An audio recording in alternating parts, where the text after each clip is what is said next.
सुरेश जी, राधे राधे बाबा। राधे राधे गुरुदेव, आपके चरणों में कोटि कोटि प्रणाम। महाराज जी, मैं आपसे यूट्यूब के माध्यम से जुड़ा हूँ।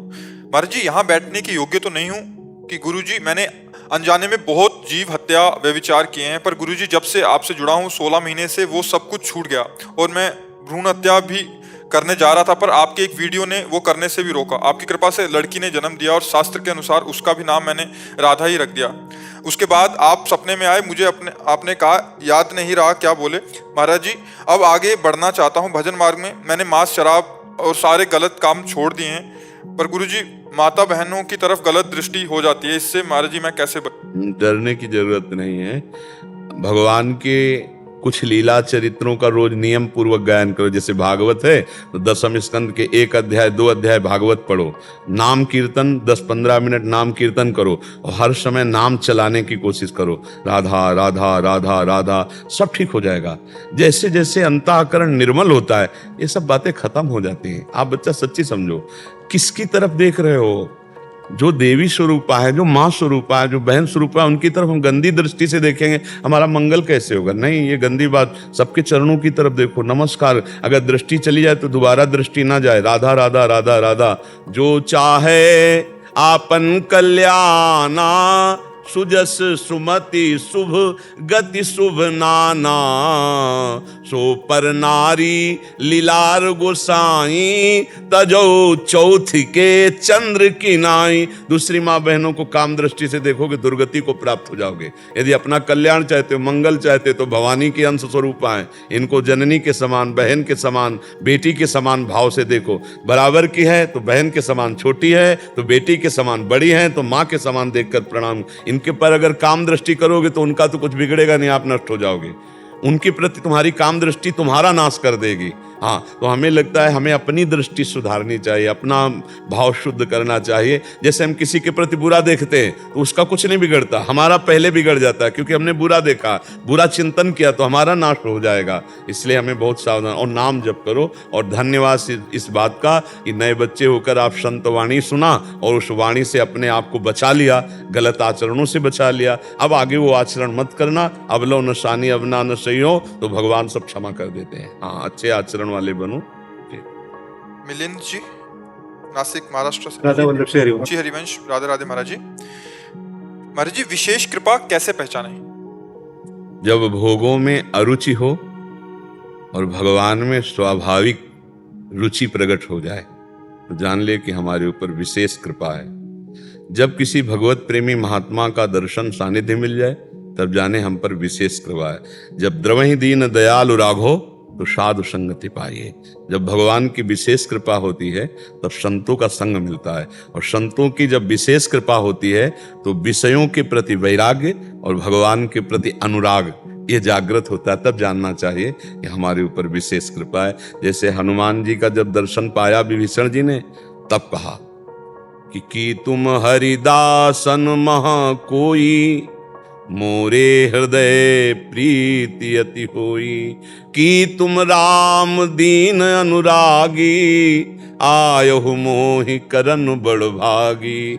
हे हनुमान जी से कहे, हे प्रभु, या तो आप कोई भगवान के विशिष्ट भक्त हो या स्वयं भगवान हो, क्योंकि मोरे हृदय प्रीति अति होई।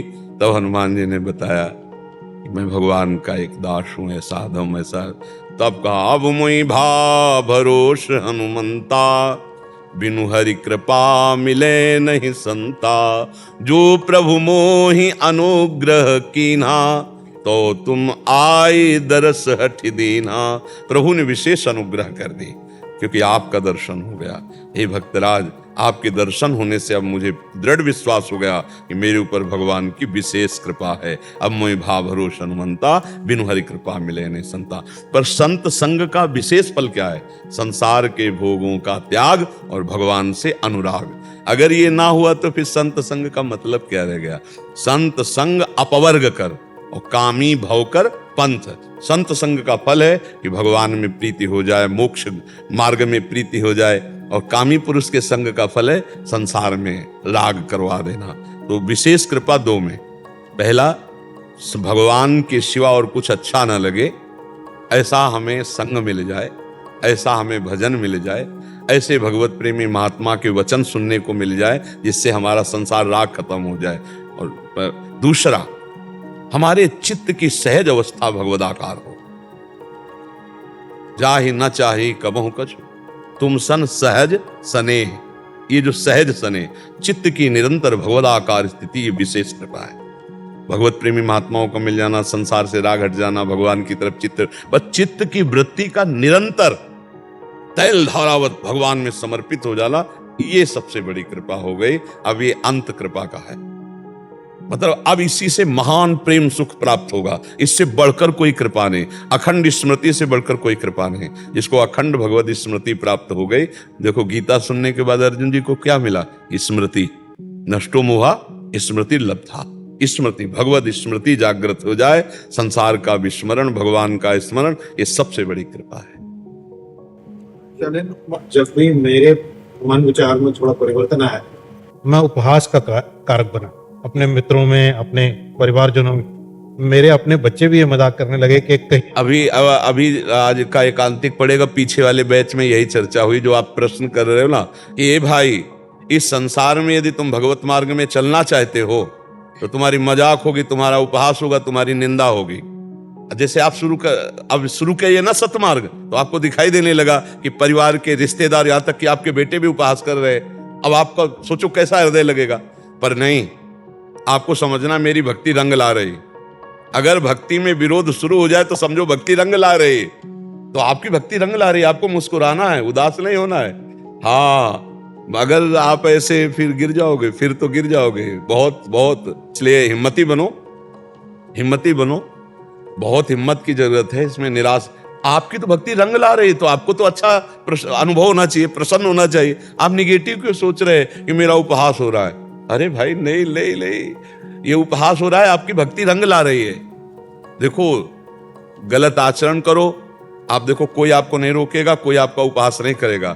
लेकिन माला कंठी धारण करके भजन शुरू करो, भगवत आराधना करो, तो आपके ही लोग आपका उपहास करने, बड़ा भगत बनता है, ऐसा है वैसा है, क्या क्या नहीं बोलने लगेंगे। इसलिए किसी के बोलने से मत रुको। भगवान का सत्य मार्ग है, सच्चिदानंद मार्ग है, बिल्कुल हारने की जरूरत नहीं। अगर हमको ऐसी ऐसी बातें कही गई तब अंदर से आता है, टूटो नहीं, टूटो नहीं। एक शराबी का उपदेश हमें जीवन भर याद रहा है। वो यही कहता था, तिल तिल काटी गई मूर्ति कभी टूटी नहीं, तू बाबा जी बना कभी टूटना नहीं। हम उस समय बच्चे थे, वो जीवन भर रखा।